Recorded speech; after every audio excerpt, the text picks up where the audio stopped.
కడ్డులో కల్తీ నెయ్యి వ్యవహారంలో మరో కుట్రకోణం బయటపడింది. టీటీడీకి 250 కోట్లకు పైగా విలువైన 60 లక్షల కిలోలకు పైగా కల్తీ నెయ్యి సరఫరా చేయడంలో కంత్రి తెలివితేటలు వాడారు.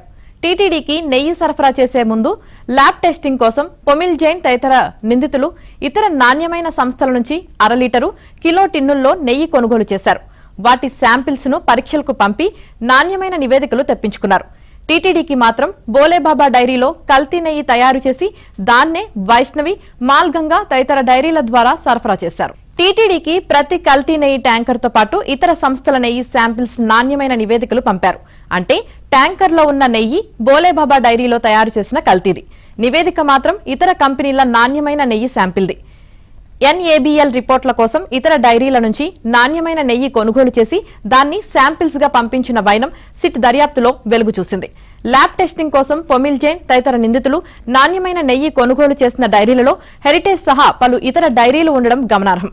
సిట్ దర్యాప్తులో భాగంగా వైష్ణవి తదితర డైరీలను తనిఖీ చేసిన సందర్భంలో ఇతర డైరీల నుంచి నెయ్యి కొనుగోలు చేసిన రసీదులు దొరికాయి.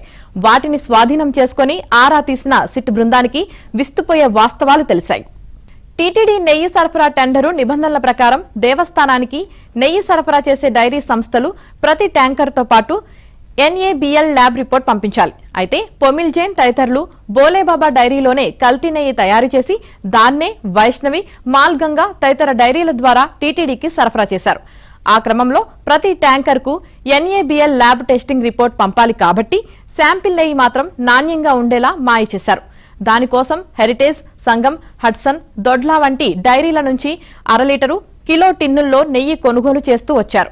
ఆ నెయ్యిని ఎన్ఏబీఎల్ ల్యాబ్కు పంపించారు.